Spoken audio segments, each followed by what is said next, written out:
ਮਾਂ ਹੈ ਉਹ ਕਬਰਾਂ ਦੇ ਵਿੱਚ ਚਲੀ ਗਈ ਤੇ ਜਿਹੜਾ ਇਹ ਦਰਿੰਦਾ ਸੀ ਇਹ ਫਰਾਰ ਹੋ ਗਿਆ ਤੇ ਬੱਚੇ ਜਿਹੜੇ ਨੇ ਉਹ ਯਤੀਮ ਹੋ ਗਏ ਨੇ। ਲਹਿੰਦੇ ਪੰਜਾਬ ਤੋਂ ਮੈਂ ਤੁਹਾਡਾ ਹੋਸਟ ਮੈਰ ਵਕਾਰ ਅਨਵਰ। ਦਪਾਲਪੁਰ ਦੇ ਚੱਕ ਨਿਜ਼ਾਮ ਦੇ ਵਿੱਚ ਇੱਕ ਦਿਲ ਦਹਿਲਾ ਦੇਣ ਵਾਲਾ ਵਾਕਿਆ ਬਣਿਆ ਹੈ। ਦਰਿੰਦਾ ਸਿਫਤ ਸ਼ੌਹਰ ਨੇ ਆਪਦੀ ਬੀਵੀ ਨੂੰ ਤੇਜ਼ਧਾਰ ਆਲੇ ਦੇ ਨਾਲ ਕਤਲ ਕਰ ਦਿੱਤਾ ਹੈ। ਇੱਕ ਸਾਰਾ ਵਾਕਿਆ ਕਿਸ ਤਰ੍ਹਾਂ ਬਣਿਆ ਅੱਜ ਦੇ ਵਲੌਗ ਦੇ ਵਿੱਚ ਤੁਹਾਨੂੰ ਦੱਸਾਂਗੇ। ਇਸ ਤਰ੍ਹਾਂ ਦੇ ਜਿਹੜੇ ਵਾਕਿਆਤ ਨੇ ਉਹ ਬੰਨਾ ਮਾਮੂਲ ਬਣ ਚੁੱਕੇ ਨੇ। ਬੜਾ ਦਿਲ ਦਹਿਲਾ ਦੇਣ ਵਾਲਾ ਵਾਕਿਆ ਹੈ ਕਿ ਇੱਕ ਜਿਹੜਾ ਸ਼ੌਹਰ ਹੈ ਆਪਦੀ ਬੀਵੀ ਦੇ ਉੱਤੇ ਸ਼ੱਕ ਕਰਦਾ ਹੈ। ਉਸ ਤੋਂ ਬਾਅਦ ਆਏ ਦਿਨ ਘਰ ਦੇ ਵਿੱਚ ਜਿਹੜਾ ਲੜਾਈ ਝਗੜਾ ਹੈ ਉਹ ਮਾਮੂਲ ਬਣ ਜਾਂਦਾ ਹੈ। 4 ਬੱਚੇ ਸੀ ਇਸ ਖਤੂਨ ਦੇ ਤੇ ਆਏ ਦਿਨ ਘਰ ਦੇ ਵਿੱਚ ਲੜਾਈ ਝਗੜਾ ਹੁੰਦਾ ਸੀ। ਜਦੋਂ ਵੀ ਘਰ ਆਉਂਦਾ ਸੀ ਉਹਨੂੰ ਮਾਰਦਾ ਪੀਟਦਾ ਸੀ ਤੇ ਬੱਚਿਆਂ ਦੇ ਸਾਹਮਣੇ ਉਹਦੇ ਉੱਤੇ ਤਸ਼ੱਦਦ ਕਰਦਾ ਸੀ। ਔਰਤ ਦੀ ਜਿਹੜੀ ਬਰਦਾਸ਼ਤ ਹੁੰਦੀ ਉਹ ਬੜੀ ਜ਼ਿਆਦਾ ਹੁੰਦੀ, ਉਹ ਬੜਾ ਉਹਨੇ ਬਰਦਾਸ਼ਤ ਕੀਤਾ। ਕਰਦਿਆਂ ਫਿਰ ਇਸ ਹੱਦ ਤੱਕ ਗੱਲ ਪਹੁੰਚ ਗਈ ਹੈ ਕਿ ਉਹਨੂੰ ਬੇਦਰਦੀ ਦੇ ਨਾਲ ਕਤਲ ਕਰ ਦਿੱਤਾ ਗਿਆ ਹੈ। ਇਹ ਬੜਾ ਦਿਲ ਦਹਿਲਾ ਦੇਣ ਵਾਲਾ ਵਾਕਿਆ ਹੈ। ਇਸ ਤਰ੍ਹਾਂ ਦੇ ਜਿਹੜੇ ਵਾਕਿਆਤ ਨੇ ਆਏ ਦਿਨ ਸੋਸ਼ਲ ਮੀਡੀਆ ਦੇ ਉੱਤੇ ਵੇਖਣ ਨੂੰ ਮਿਲਦੇ ਨੇ, ਨਜ਼ਰ ਆਉਂਦੇ ਨੇ ਕਿ ਗੈਰਤ ਦੇ ਨਾਂ ਦੇ ਉੱਤੇ ਕਤਲ ਕਰਨਾ ਇੱਕ ਮਾਮੂਲ ਬਣ ਗਿਆ ਹੈ। ਕਦੀ ਜਿਹੜਾ ਮੀਆਂ ਹੈ ਆਪਦੀ ਬੀਵੀ ਨੂੰ ਕਤਲ ਕਰਦਾ ਪਿਆ ਤੇ ਕਦੀ ਜਿਹੜਾ ਭਰਾ ਹੈ ਉਹ ਆਪਦੀਆਂ ਭੈਣਾਂ ਨੂੰ ਕਤਲ ਕਰਦਾ ਪਿਆ। ਇਸ ਤਰ੍ਹਾਂ ਦੇ ਜਿਹੜੇ ਵਾਕਿਆਤ ਨੇ ਬਹੁਤ ਜ਼ਿਆਦਾ ਵੱਧ ਗਏ ਨੇ ਕਿਉਂਕਿ ਆਏ ਦਿਨ ਹੀ ਇਹ ਜਿਹੜੇ ਵਾਕਿਆਤ ਨੇ ਉਹ ਨਜ਼ਰ ਆਉਂਦੇ ਨੇ। 4 ਬੱਚੇ ਸੀ ਇਸ ਖਤੂਨ ਦੇ ਤੇ ਹੁਣ ਜਿਹੜੇ 4 ਬੱਚੇ ਨੇ ਉਹ ਰੁਲ ਜਾਂਦੇ ਕਿਉਂਕਿ ਜਿਹੜੀ ਮਾਂ ਹੈ ਉਹ ਕਬਰਾਂ ਦੇ ਵਿੱਚ ਚਲੀ ਗਈ ਤੇ ਜਿਹੜਾ ਇਹ ਦਰਿੰਦਾ ਸੀ ਇਹ ਫਰਾਰ ਹੋ ਗਿਆ ਤੇ ਬੱਚੇ ਜਿਹੜੇ ਨੇ ਉਹ ਯਤੀਮ ਹੋ ਗਏ ਨੇ। ਜਦੋਂ ਇਸ ਤਰ੍ਹਾਂ ਦਾ ਵਾਕਿਆ ਬਣਦਾ ਹੈ ਉਸ ਤੋਂ ਬਾਅਦ ਜਿਹੜੇ ਤੁਹਾਡੇ ਰਿਸ਼ਤੇਦਾਰ ਹੁੰਦੇ ਨੇ, ਤੁਹਾਡੇ ਅਜ਼ੀਜ਼ ਹੁੰਦੇ ਨੇ, ਜਿਸ ਤਰ੍ਹਾਂ ਮਾਮੂ ਚਾਚੂ ਤਾਇਆ, ਉਹ ਵੀ ਤੁਹਾਡੇ ਨਾਲ ਜਿਹੜਾ ਇਹ ਤੁਹਾਨੂੰ ਆਪਦੇ ਘਰ ਲਿਜਾਣਾ ਮੁਸ਼ਕਲ ਸਮਝਦੇ ਨੇ ਕਿਉਂਕਿ ਇਹ ਜਿਹੜਾ ਦਿਲ ਦਹਿਲਾ ਦੇਣ ਵਾਲਾ ਵਾਕਿਆ ਹੈ ਬੜਾ ਅਫਸੋਸਨਾਕ ਹੈ।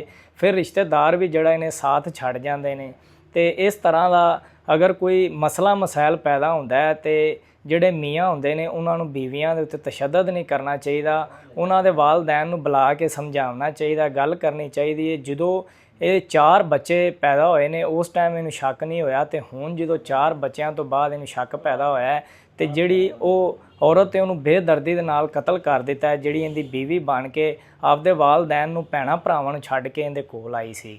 ਇਹ ਬੜਾ ਦਿਲ ਦਹਿਲਾ ਦੇਣ ਵਾਲਾ ਵਾਕਿਆ ਹੈ। ਇਹਦੇ ਉੱਤੇ ਹਕੂਮਤ ਨੂੰ ਵੀ ਚਾਹੀਦਾ ਹੈ ਕਿ ਫੌਰੀ ਤੌਰ ਦੇ ਉੱਤੇ ਕਮੇਟੀਆਂ ਬਣਾਈਆਂ ਜਾਣ ਤਾਂ ਕਿ ਇਸ ਤਰ੍ਹਾਂ ਦੇ ਜਿਹੜੇ ਦਿਲ ਦਹਿਲਾ ਦੇਣ ਵਾਲੇ ਵਾਕਿਆਤ ਬਣਦੇ ਪਏ ਨੇ ਉਹਨਾਂ ਦੇ ਉੱਤੇ ਰੋਕਥਾਮ ਹੋ ਜਾਵੇ। ਜਿਸ ਤਰ੍ਹਾਂ ਹਕੂਮਤ ਦੂਸਰੇ ਕੰਮਾਂ ਦੇ ਵਿੱਚ ਤੇਜ਼ੀ ਦੇ ਨਾਲ ਅਮਲ ਦਰਾਮਦ ਕਰਦੀ ਪਈ ਹੈ, ਇਸੇ ਤਰ੍ਹਾਂ ਹੀ ਇਸ ਤਰ੍ਹਾਂ ਦੇ ਜਿਹੜੇ ਵਾਕਿਆਤ ਨੇ ਉਹਨਾਂ ਦੇ ਵਿੱਚ ਵੀ ਕੁਛ ਤੇਜ਼ੀ ਲਾਈ ਜਾਵੇ ਤਾਂ ਕਿ ਇਸ ਤਰ੍ਹਾਂ ਦੇ ਵਾਕਿਆਤ ਦੀ ਰੋਕਥਾਮ ਹੋ ਜਾਵੇ। ਅਗਰ ਕੋਈ ਇਸ ਤਰ੍ਹਾਂ ਦਾ ਮਸਲਾ ਮਸਾਇਲ ਹੁੰਦਾ ਹੈ ਤੇ ਮੀਆਂ ਨੂੰ ਬੀਵੀ ਨੂੰ ਤਲਾਕ ਦੇ ਦੇਣੀ ਚਾਹੀਦੀ ਤਾਂ ਕਿ ਇੱਕ ਜਿਹੜੀ ਕੀਮਤੀ ਜਾਨ ਹੈ ਉਹ ਬਚ ਜਾਵੇ।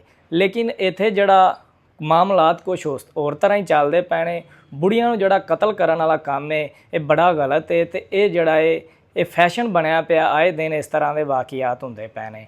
ਹੁਣ ਜਿਹੜੇ ਮਾਸੂਮ ਬੱਚੇ ਨੇ ਛੋਟੇ ਛੋਟੇ ਇਹ ਯਤੀਮ ਹੋ ਗਏ ਨੇ। ਇਹ ਬੜਾ ਦਿਲ ਦਹਿਲਾ ਦੇਣ ਵਾਲਾ ਵਾਕਿਆ ਹੈ। ਵਜ਼ੀਰ ਆਲਾ ਪੰਜਾਬ ਮਰੀਮ ਨਵਾਜ਼ ਸ਼ਰੀਫ ਤੇ IG ਪੰਜਾਬ ਨੂੰ ਚਾਹੀਦਾ ਕਿ ਫੌਰੀ ਤੌਰ ਦੇ ਉੱਤੇ ਇਹਦੇ ਉੱਤੇ ਸਪੈਸ਼ਲ ਟੀਮਾਂ ਬਣਾਈਆਂ ਜਾਣ ਤਾਂ ਕਿ ਇਸ ਤਰ੍ਹਾਂ ਦੇ ਜਿਹੜੇ ਦਰਿੰਦੇ ਨੇ ਉਹ ਉਹਨਾਂ ਨੂੰ ਉਹਨਾਂ ਦੇ ਕੀਤੇ ਦੀ ਸਜ਼ਾ ਮਿਲ ਜਾਵੇ। ਬੜਾ ਦਿਲ ਦਹਿਲਾ ਦੇਣ ਵਾਲਾ ਵਾਕਿਆ, ਅਫਸੋਸਨਾਕ ਹੈ, ਜਿਹਦੇ ਵਿੱਚ ਇਸ ਤਰ੍ਹਾਂ ਆਪਦੀ ਬੀਵੀ ਨੂੰ ਕਤਲ ਕਰ ਦੇਣਾ, ਨਾਲ ਜਿਹੜੇ ਮਾਸੂਮ ਬੱਚੇ ਨੇ ਉਹਨਾਂ ਨੂੰ ਯਤੀਮ ਕਰ ਦੇਣਾ। ਹੁਣ ਸਾਰੀ ਜ਼ਿੰਦਗੀ ਵਾਸਤੇ ਉਹ ਜਿਹੜੇ ਬੱਚੇ ਨੇ ਦਰ ਬਾ ਦਰ ਹੋ ਜਾਂਦੇ।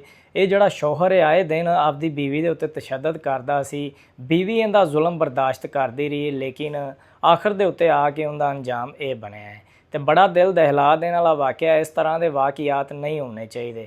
ਕਮੈਂਟ ਦੇ ਵਿੱਚ ਆਪਦੀ ਰਾਏ ਜ਼ਰੂਰ ਦਿਓ ਇਸ ਸਟੋਰੀ ਦੇ ਬਾਰੇ।